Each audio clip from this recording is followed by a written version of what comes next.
aí, galerinha? Tudo jóia? Vamos voltar à nossa aula de ciências.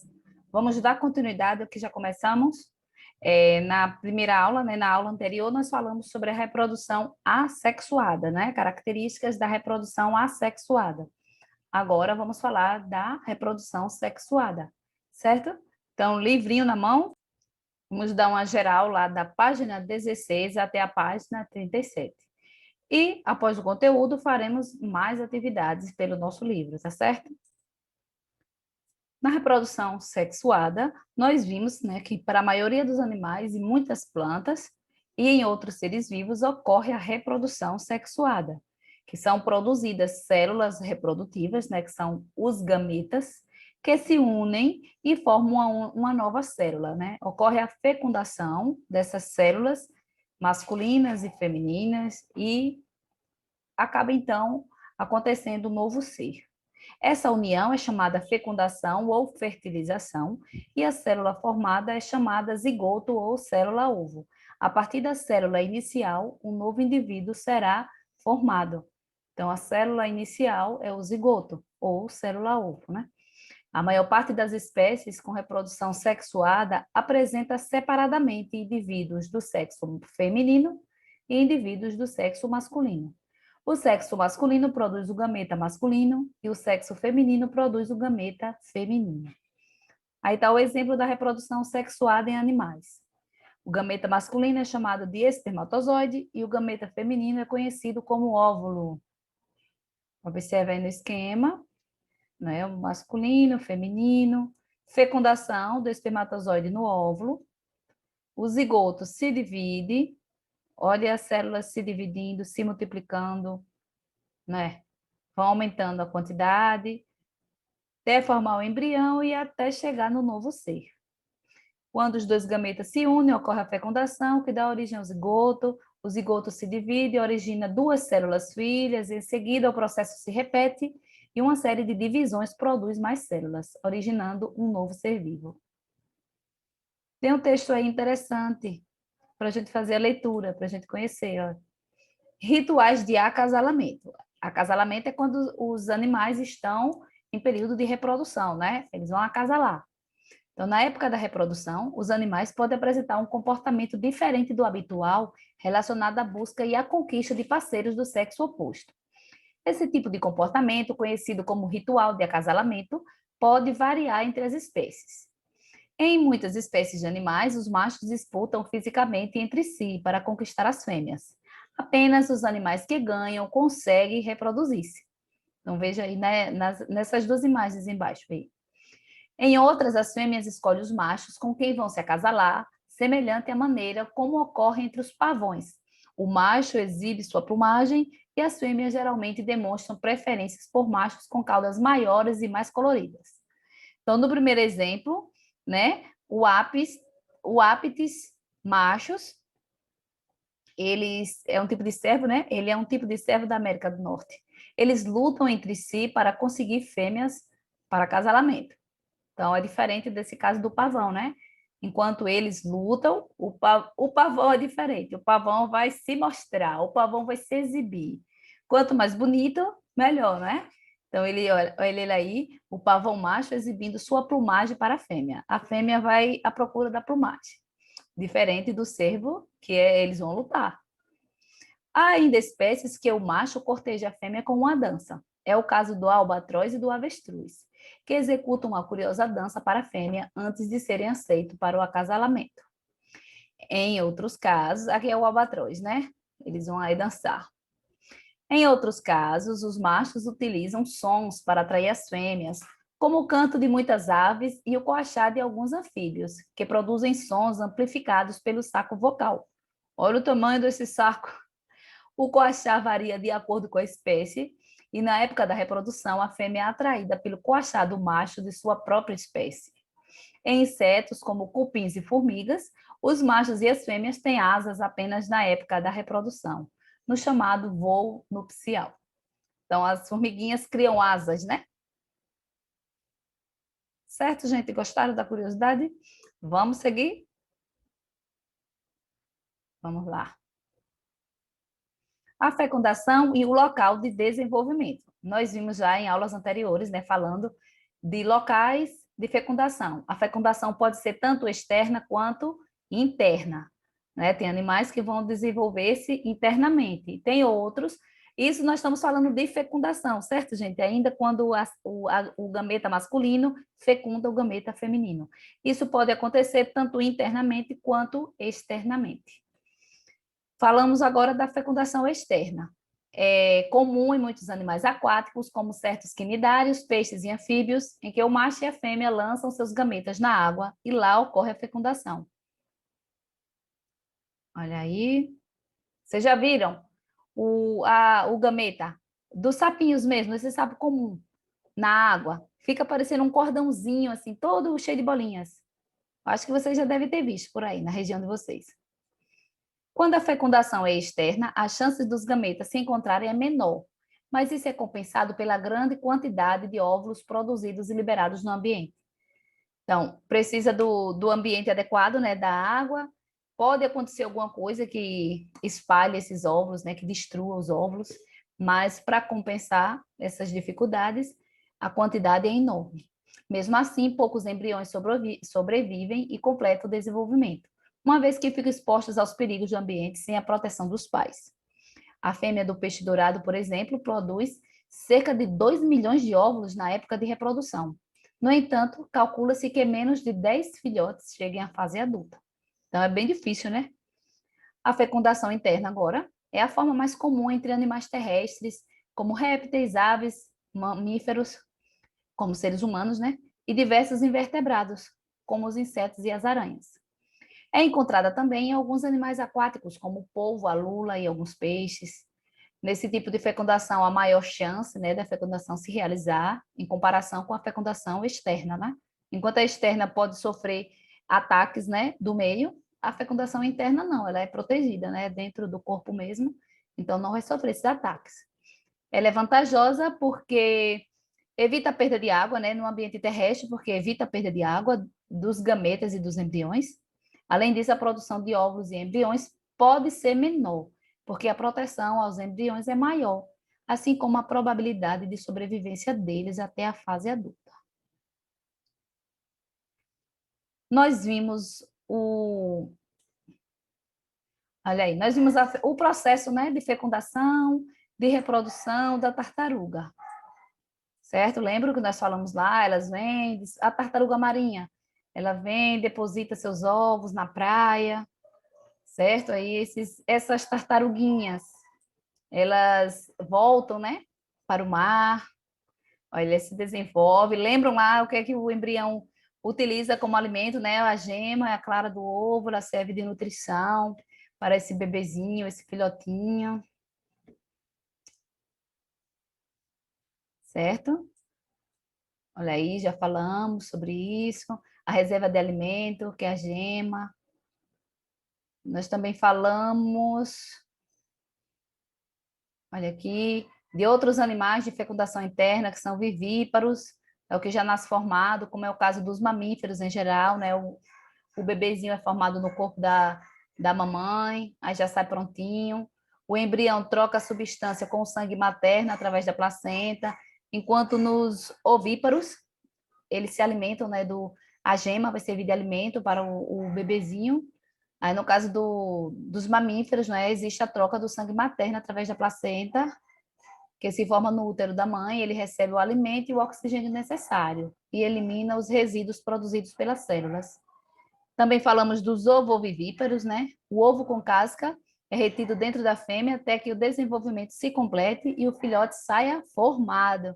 Então, não deixa de ter ovo e não deixa de ter o corpo, né? Essas são as duas coisas. É o caso de alguns invertebrados, né? De alguns peixes e algumas serpentes. Vamos falar dos tipos de desenvolvimento. Em répteis e aves que apresentam ovos com grande quantidade de reserva de alimento, os filhotes já nascem semelhantes ao adulto. O mesmo ocorre com os mamíferos, mas nesse caso, o filhote recebe alimento diretamente da mãe. Dizemos que nesses animais ocorre o desenvolvimento direto. Na maioria dos peixes também ocorre o desenvolvimento direto. Entretanto, nem todos os animais se desenvolvem dessa forma, como veremos a seguir. Olha o exemplo, né, das aves e a vaquinha aí. Vamos lá. Certos animais geram filhotes bem diferentes dos adultos, podendo ocupar nichos e ambientes distintos. No ciclo de vida desses animais, há fases de desenvolvimento que antecedem a fase adulta. A fase inicial é conhecida como larva. As larvas, lembram lá, daqueles bichinhos de mosquinha, do mosquito da dengue, lembram da larva do mosquito da dengue? As larvas são capazes de se locomover, capturar e armazenar quantidade suficiente de alimento, e então se transformar em um animal adulto. Esse tipo de desenvolvimento é chamado desenvolvimento indireto. A transformação que ocorre nesse tipo de desenvolvimento é chamada metamorfose e ocorre em diversos invertebrados, né, como insetos, crustáceos e moluscos, e com os anfíbios, como sapos e rãs. Vamos estudar o caso dos insetos. Olha aí o insetinho. Gente, olha para isso. A fêmea adulta deposita os ovos. Os ovinhos estão aqui. Olha como eles vão se modificando. Olha quem vai surgindo. Olha a ninfa. Vai melhorando, vai dando uma melhorada até ficar adulto. Essa é a metamorfose do gafanhoto. No caso dos gafanhotos e das baratas, o indivíduo que nasce do ovo tem semelhanças com o adulto, mas ainda passa por transformações, né? Desenvolve asas, por exemplo, até chegar à fase adulta. Entretanto, na maioria dos insetos, entre eles as borboletas, quem não conhece a famosa borboleta, que é lagarta, que é borboleta, né? Que fica lá no casulo, quem foi que nunca viu? As borboletas, os mosquitos e os besouros. O ovo origina uma larva muito diferente do adulto e que sofre várias transformações. Nesses animais, a metamorfose ocorre em 3 etapas. Então, larva, pupa, imago ou adulto. Alguns insetos, como as traças, já saem do ovo com a forma de corpo semelhante à do adulto, ou seja, não sofrem metamorfose. Vamos lá, vamos ver a metamorfose da borboleta.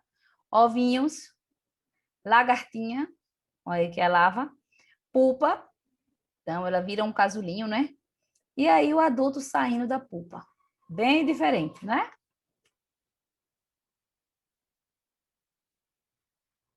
Aqui o desenvolvimento da traça. Ovos, ninfa, olha ela aí, olha aí, já está depositando os ovos novamente.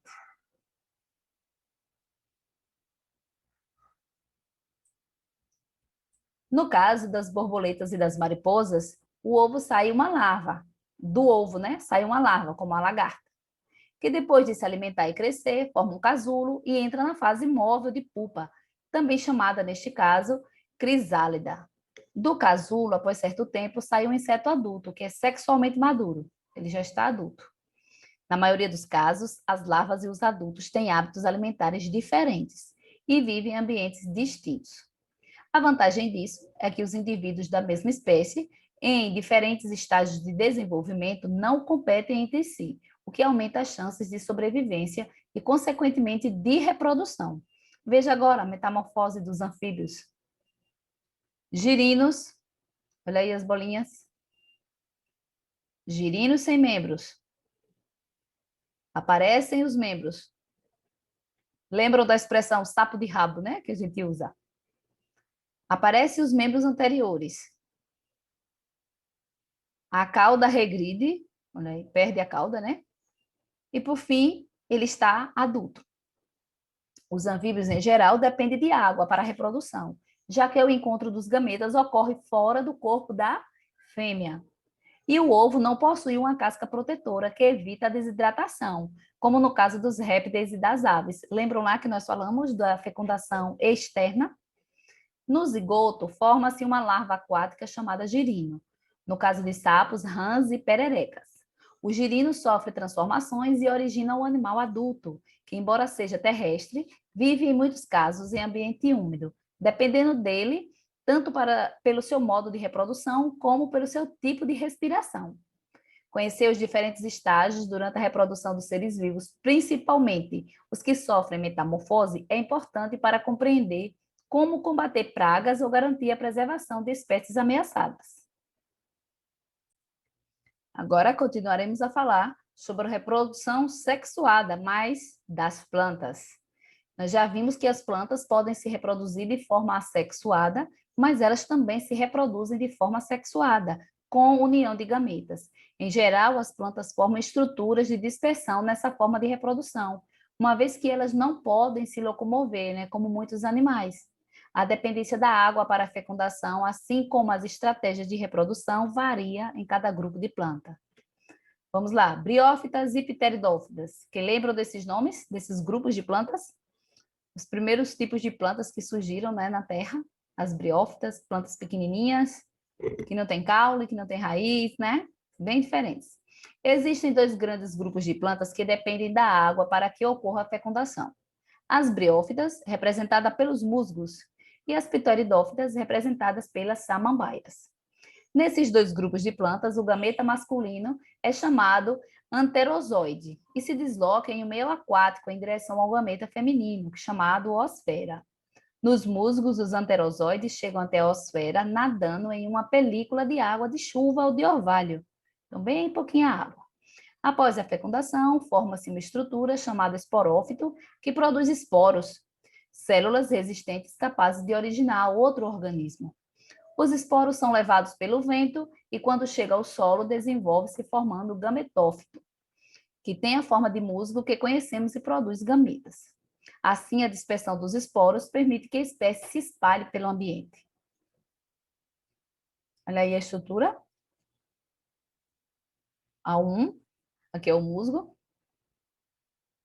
Olha aí os esporófitos, né? As estruturas, o gameta masculino nada até o gameta feminino, a osfera, e os fecunda. O esporófito se desenvolve em cima do gametófito feminino. Olha aqui o esporófito, gametófito. Os esporos caem e originam uma nova planta.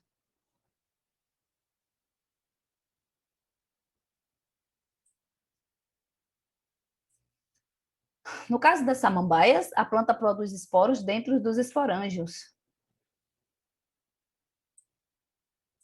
que são os órgãos que formam os soros, estruturas que ficam na face inferior da folha, que o olho... Ai, meu Deus. Que a olho nu parecem pequenos pontos.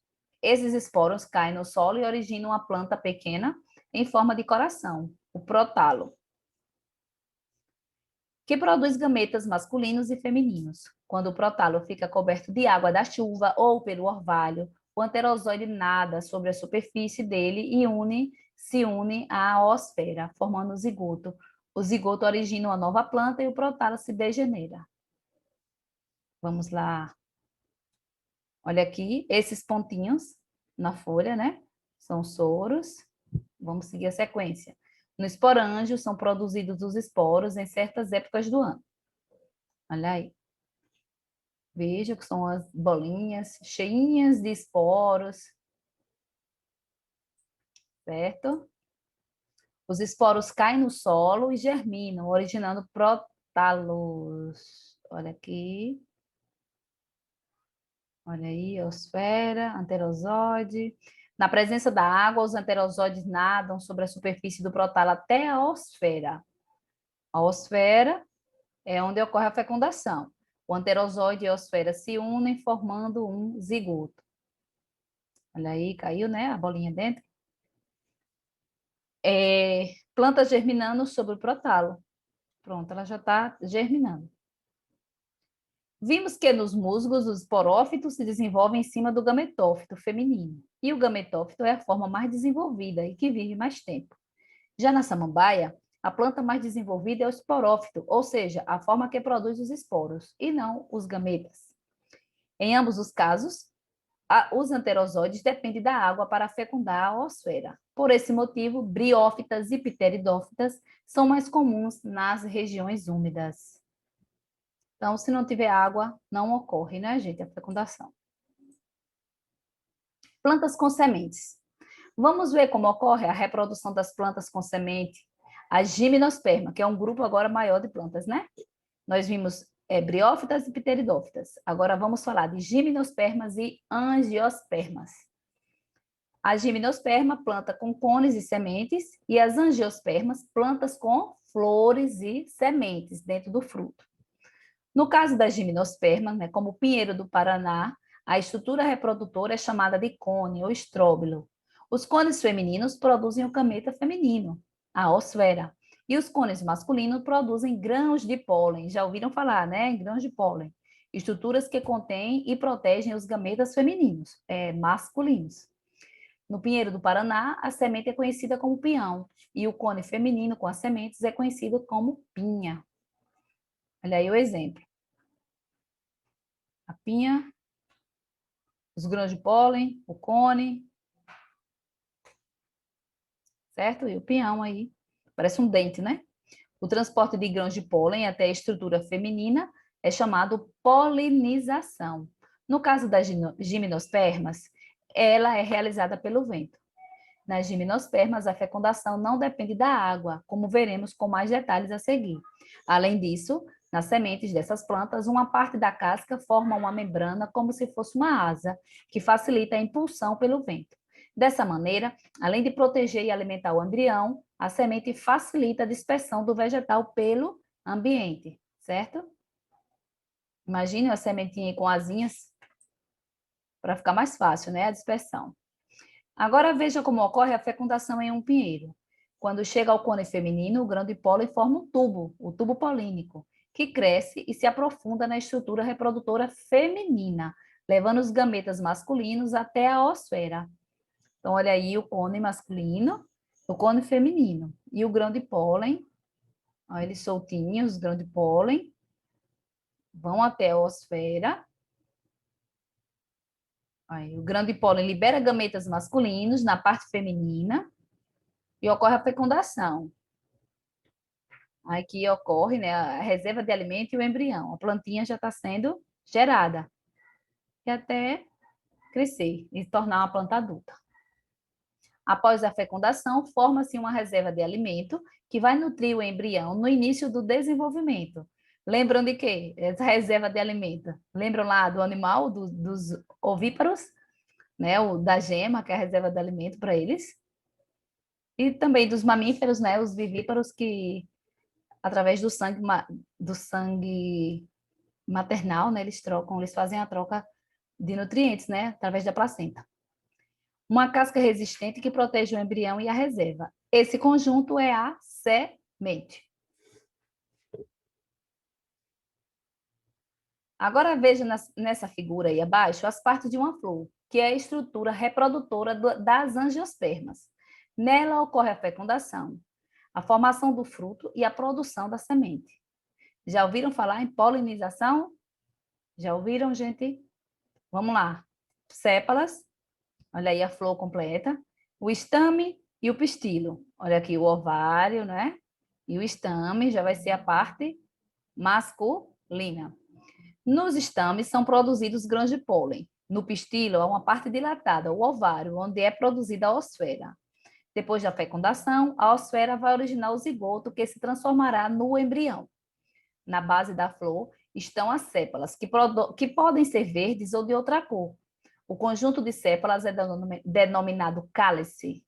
As pétalas formam a corola e são muitas vezes coloridas e perfumadas. Além disso, muitas flores produzem uma secreção rica em açúcares, que é o néctar. Na polinização, os grãos de pólen são transportados nos estames para o pistilo. Em algumas espécies de angiospermas, o grão de pólen também pode ser levado pelo vento. Em muitas plantas, no entanto, esse transporte é feito por insetos e outros animais, como aves e morcegos, que se alimentam de néctar ou de pólen. Veja nessa figura aí abaixo, né? Quando o animal polinizador se aproxima da flor, alguns grãos de pólen grudam no corpo dele. Quando ele visitar outra planta da mesma espécie, o pólen poderá cair sobre a parte feminina da flor e resultar em fecundação. Muitas vezes, plantas polinizadas por animais apresentam, além de néctar, pétalas coloridas e odores que os atraem. Vê se vocês conseguem visualizar essa estrutura aqui. Isso aqui é uma maquete, né? Representando a flor do maracujá aqui, a flor do pé de maracujá. E um inseto, né, que é uma abelha, que faz a polinização, mamangaba. Pode ter outros nomes, né, dependendo da região. Mas, assim, esse inseto, né, essa abelha, é super importante para o desenvolvimento, né, para a produção do maracujá. Então, elas fazem esse trabalho de polinização.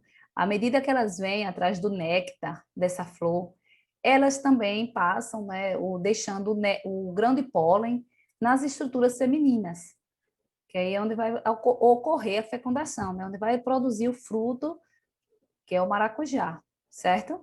Então, para vocês terem uma ideia aí do que nós estamos falando, os insetos, eles desenvolvem um papel, assim, muito importante. É por isso que tem que ter cuidado no combate dessas pragas. Às vezes, no uso dos venenos que colocam nas plantações, acaba também atingindo o inseto, que é fundamental para a produção do fruto. Então, em vez de combater uma praga, vai estar destruindo, né? Então, exige uma série de cuidados, né? A pessoa não pode sair fazendo manejo de qualquer forma, já que pode, para atingir uma coisa, pode atingir 10. Então, tem que ter cuidado, tem que ver com o técnico especializado no assunto para estar orientando a pessoa, tá certo? Quando chega a parte feminina da flor, o grão de pólen forma o tubo polínico, que cresce e leva os gametas masculinos até o gameta feminino, que fica na osfera. A osfera encontra-se dentro de uma cápsula, o óvulo, onde ocorre a fecundação. Veja o esquema da reprodução das angiospermas. Olha aí a semente, né? A florzinha, ocorreu a polinização através da flor, fecundação, produziu o fruto, que é a semente, e tudo se retorna. A semente cai no chão novamente e forma uma nova planta.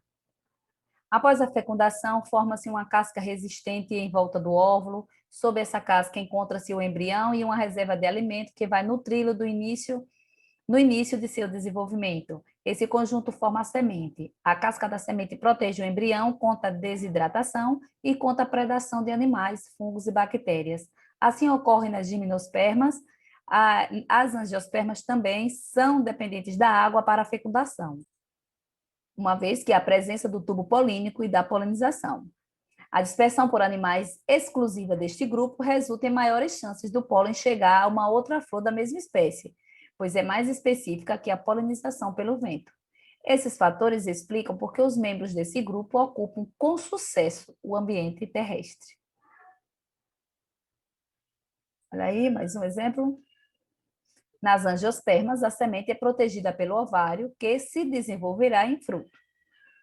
Olha aí. Transformação da flor do tomateiro. Florzinha, aí já está o frutinho. É o caso também da flor do maracujá, né, que eu acabei de mostrar para vocês. As substâncias nutritivas de muitos frutos atraem animais que os comem. Muitas vezes as sementes são desprezadas ou, se ingeridas com o fruto, são eliminadas nas fezes. Isso também ajuda a semente a se dispersarem no ambiente, né? O pássaro comeu o fruto aqui, engoliu a semente, aí voa lá por onde ele fizer, né? Onde ele eliminar as fezes, já vai ter uma oportunidade de nascer uma nova plantinha. Mas a dispersão da semente não é feita apenas por meio de frutos ingeridos por animais. Veja os exemplos. Os frutos de plantas que crescem perto de rios e mares, como o coqueiro, caem na água e podem ser levados para locais distantes. Então, a própria água pode estar levando, né? Frutos. Os frutos de plantas, como o carrapicho, se prendem aos corpos de animais e às roupas e são carregados para longe da planta de origem. Olha aí o carrapichinho na roupa. Certos frutos, como de plantas de dente de leão, são muito leves e podem ser dispersados pelo vento. Então, pode acontecer de várias formas, né? Tanto por animais, quanto por pessoas mesmo. Até a gente pode estar levando ó, esse carrapicho mesmo, a gente nunca deixa onde pegou. A gente vai no sítio, caminha no sítio lá, volta com o carrapicho preso na roupa, em casa a gente vai lá e tira, né? Ou joga por perto, ou descarta, né? Joga no lixo. São terríveis, né, gente? E o dente de leão, o próprio vento, né? Não tem direção certa. Gente, nós vamos parar aqui, agora nós vamos para a nossa atividade, certo? Então, vamos lá. Questão 6. Vocês deverão fazer no caderno de vocês, né? A fêmea do mosquito Aedes aegypti, nós estamos falando do mosquito da dengue, né, gente? Põe seus ovos em locais de água limpa e parada, como pratos de vasos. Após o período em que se alimentam, as larvas se transformam em pupa. Cerca de 2 a 3 dias depois, libera-se o mosquito adulto. Vocês já viram, né, essas fases desse mosquito? A gente, inclusive, fica fazendo o tempo inteiro, né, acompanhamento nos nossos quintais para não deixar água parada, já como forma de combater a dengue, né? Pois é ele que transmite. Gente, a pergunta da letra A. Como se chama o processo de transformação da larva do indivíduo adulto? E dê um exemplo de animal que se desenvolve como os mosquitos. O nome desse processo, qual seria, gente? Lembro do nome? Metamorfose. Isso, muito bem. Dê exemplo de animal. Dê outro exemplo de animal. A borboleta, né? A mosca e outros insetos.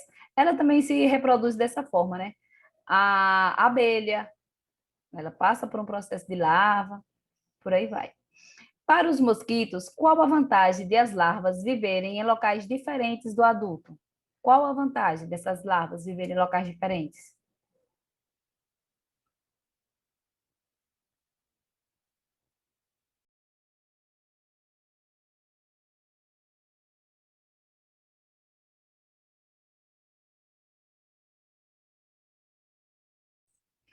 A grande vantagem, né, é que assim, como eles vão viver em locais diferentes, eles terão hábitos diferentes.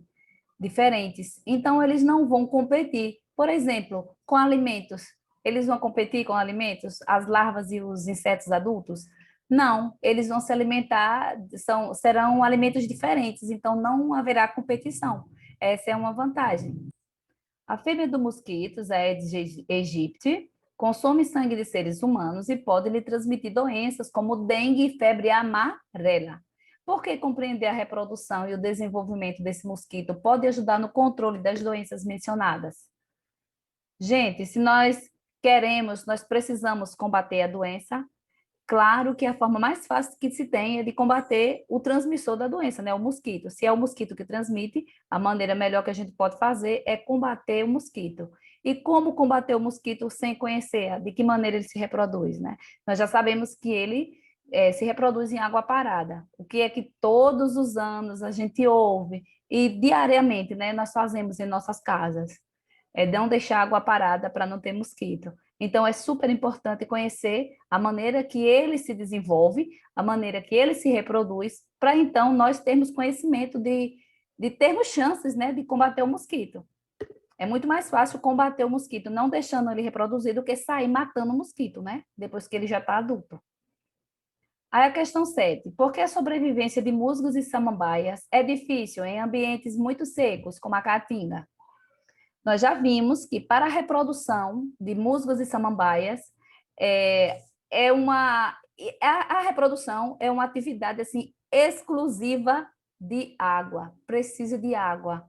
Para que aconteça a reprodução, precisa de água. Então, na caatinga é um ambiente seco, vai ser possível isso? Não vai ser difícil para que eles se reproduzam, para que eles sobrevivam nesses ambientes secos, se eles precisam tanto de água? A questão 8. Costuma-se dizer que os musgos são os anfíbios do reino vegetal. Essa comparação não é totalmente correta, mas é uma aproximação. Que semelhanças você indicaria entre o modo de vida dos anfíbios e o modo de vida dos musgos? Tanto os anfíbios, né, quanto os musgos, eles dependem da água para se reproduzir. Assim também como eles vivem em ambientes úmidos, né? Não existe musgo em ambiente seco, é sempre em ambiente úmido. Então, essa é a semelhança, né? Os dois, tanto anfíbios quanto musgos, dependem da água para reprodução e também vivem em locais úmidos. Pronto, gente. Então, conseguiram responder as questões 6, 7, 8. Então, estão tudo aí respondidas. Se vocês tiverem dúvida, é só voltar um pouquinho o vídeo. Aí vocês fazem o acompanhamento, fazem as correções no caderno de vocês, tá certo? Então, até a nossa próxima semana, né? Nossa próxima aula é a próxima semana. Obrigada e fiquem com Deus.